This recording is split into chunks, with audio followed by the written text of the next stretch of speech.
Next topic है हमारा effect of change in temperature, कि टेम्परेचर चेंज का क्या इफेक्ट होता है किसी भी स्टेट ऑफ मैटर पर। जैसे एक बहुत ही सिंपल मैं एक्टिविटी दे रहा हूँ, इसमें हमने एक बीकर दिया, V2 का beaker, and in this beaker we are taking ice. इसमें हमने आइस क्यूब्स ले ली, these are ice cubes in the beaker, ठीक है, these are the ice cubes which we are taking in the beaker.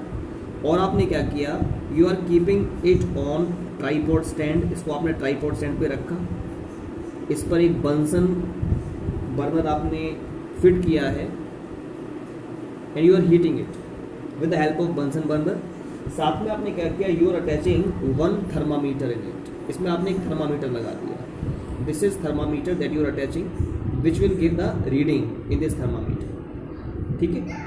तो आप ये ऑब्जर्व करते हैं, what you have taken, you two का बीकर, उस बीकर में आपने ice Lee, this is ice cubes, this is thermometer, thermometer लगाया आपने, ये आपका बीकर है, this is stand called as tripod stand, ये आपने ट्राईपॉड स्टैंड लिया है। ये क्या है, this is your Bunsen burner, ये आपका बंसन बर्नर, जो गैस बर्नर हम लोग लैब में यूज़ करते हैं।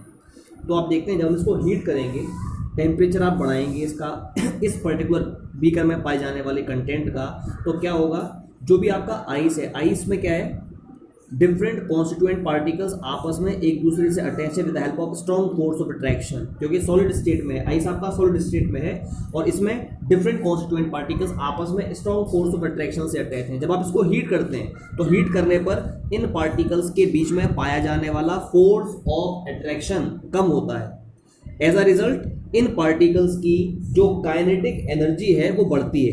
जब काइनेटिक एनर्जी बढ़ेगी, the particles tends to move from one place to another, आपके जो पार्टिकल्स होते हैं उनके एक प्लेस से दूसरे प्लेस तक मूव करने की जो टेंडेंसी है वो बढ़ेगी। ये पार्टिकल्स बहुत तेजी से वाइब्रेट करेंगे और ये एक प्लेस से दूसरे प्लेस तक मूव करने की टेंडेंसी रखेंगे, and as a result what will happen, it tends to convert into the liquid state. ये आपका लिक्विड में कन्वर्ट हो जाएगा जब पार्टिकल्स एक दूसरे से थोड़े से दूर चले जाएंगे, ठीक है, क्लियर है बात। और इस पर्टिकुलर स्टेट को यहाँ पर एक शब्द आता है, that is called as melting point. Melting point क्या होता है, वो टेम्परेचर जिस पर कोई भी पर्टिकुलर लिक्विड मेल्ट होना स्टार्ट करता है एटमॉस्फेरिक प्रेशर पर, उसको उस पर्टिकुलर टेम्परेचर को उसका हम मेल्टिंग पॉइंट कहते हैं। तो मैंने कहा वो टेम्परेचर जिस पर कोई भी पर्टिकुलर सॉलिड मेल्ट करता है into a liquid at atmospheric pressure is called as its melting point, ठीक है। तो किसी भी पर्टिकुलर सॉलिड का जो मेल्टिंग पॉइंट है, it generally represent the force of attraction, it represent the strength of force of attraction between the constituent particles. किसी भी पर्टिकुलर सॉलिड में पाए जाने वाले पार्टिकल्स के बीच में जो फोर्स ऑफ अट्रैक्शन है, उसकी स्ट्रेंथ कितनी है, उसको हम लोग उसके मेल्टिंग पॉइंट से रिप्रेजेंट कर सकते हैं, ठीक है। हमें पता है आइस का जो मेल्टिंग पॉइंट होता है, आइस का जो मेल्टिंग पॉइंट होता है वो होता है 273.16 केल्विन, और we can say it is 0 degree Celsius temperature. कहने का मतलब ये है, जब आइस का टेम्परेचर माइनस में है, -5, -10 या और भी माइनस हो सकता है, तो उस कंडीशन में आइस आपका सॉलिड की फॉर्म में पाया जाएगा। लेकिन जब ये टेम्परेचर बढ़ करके 0 डिग्री सेल्सियस होगा या 273.16 केल्विन होगा, आपकी जो आइस है वो वाटर में कन्वर्ट होना स्टार्ट हो जाएगी। अब यहाँ पर एक क्वेश्चन अराइज होता है, क्वेश्चन ये है कि व्हेन अ सॉलिड मेल्ट्स, जब भी कोई भी पर्टिकुलर सॉलिड मेल्ट करता है, इट्स टेम्परेचर रिमेन सेम, उसका जो टेम्परेचर है वो सेम रहता है। So where does the heat energy goes, heat energy goes, ठीक है, ये क्वेश्चन है बेटा। मैं पहले इस क्वेश्चन को समझाने से पहले जो मैंने ये टॉपिक डिस्कस किया, एक बार फिर से डिस्कस करना चाहूंगा इसको मैं, कि what is the effect of change in temperature, temperature change का क्या इफेक्ट होता है। तो मैंने आपको बताया, जब भी हम कोई भी पर्टिकुलर सॉलिड लें, उसको अगर हम हीट करेंगे, तो हीट करने पर उस सॉलिड में पाए जाने वाले जो कॉन्स्टिट्यूएंट पार्टिकल्स हैं उन पार्टिकल्स की काइनेटिक एनर्जी बढ़ेगी। As a result they tends to vibrate, they starts to vibrate from one position to another, है ना, वो वाइब्रेट करेंगे और वाइब्रेट होने के कारण, काइनेटिक एनर्जी बढ़ने के कारण इनमें एक दूसरे से दूर जाने की टेंडेंसी बढ़ेगी। मतलब जो डिफरेंट कॉन्स्टिट्यूएंट पार्टिकल्स के बीच में फोर्स ऑफ अट्रैक्शन पाया जा रहा था, वो फोर्स ऑफ अट्रैक्शन आपका वीक हो जाएगा, जिसकी वजह से ये पार्टिकल्स टेंडेंसी रखेंगे to move away from each other and then your solid will be converted into the liquid. आपका जो सॉलिड है वो लिक्विड में कन्वर्ट हो जाएगा।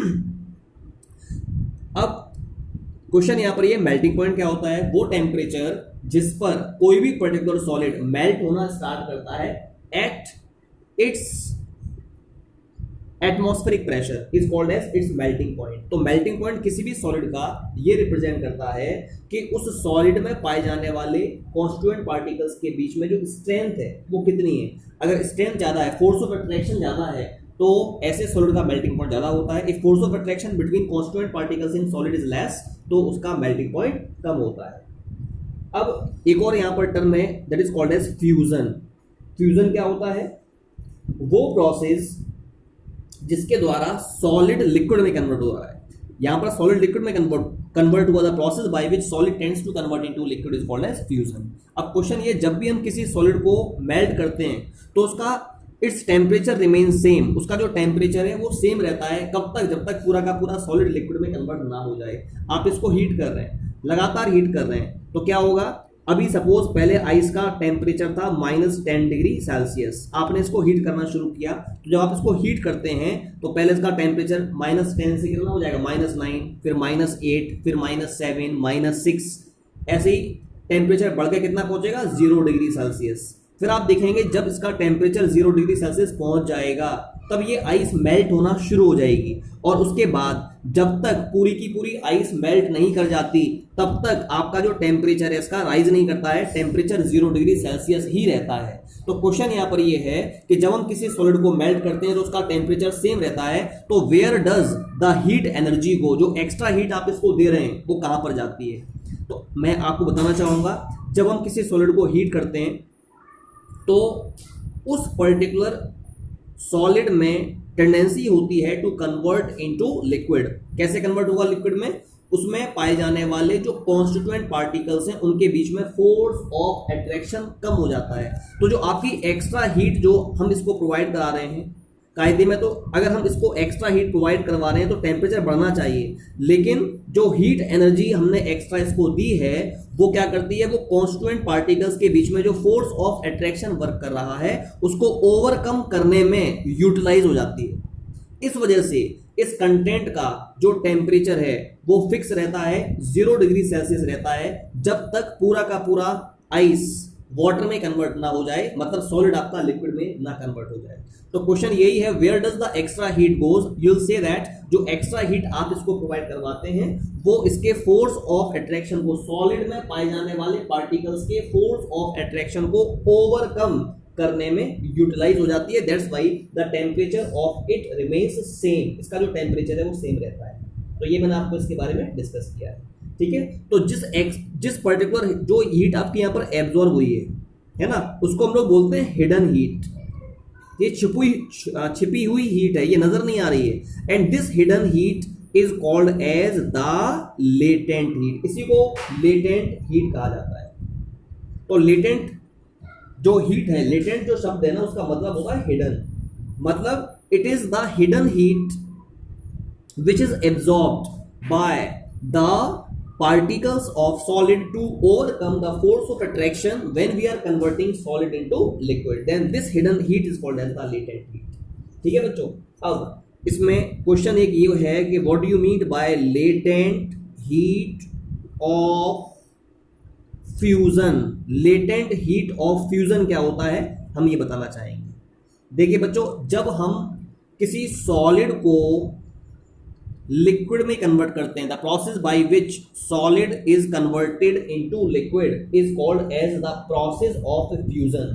तो what is latent heat of fusion? The amount of heat required to convert 1 kilogram of solid into liquid at atmospheric pressure at its melting point. अगर हम 1 किलोग्राम सॉलिड लें, उसको कन्वर्ट करना चाहें लिक्विड में एटमॉस्फेरिक प्रेशर पर और उसके मेल्टिंग पॉइंट पर, उस सॉलिड के मेल्टिंग पॉइंट पर, तो जो आपकी हीट एब्जॉर्ब होगी in the conversion of 1 kilogram solid into liquid is called as the latent heat of fusion.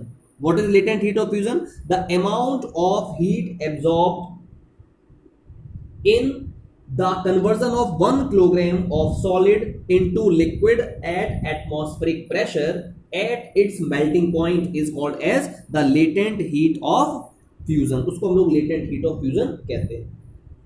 तो यहां पे मैंने आपको लेटेंट हीट ऑफ फ्यूजन के बारे में डिस्कस किया।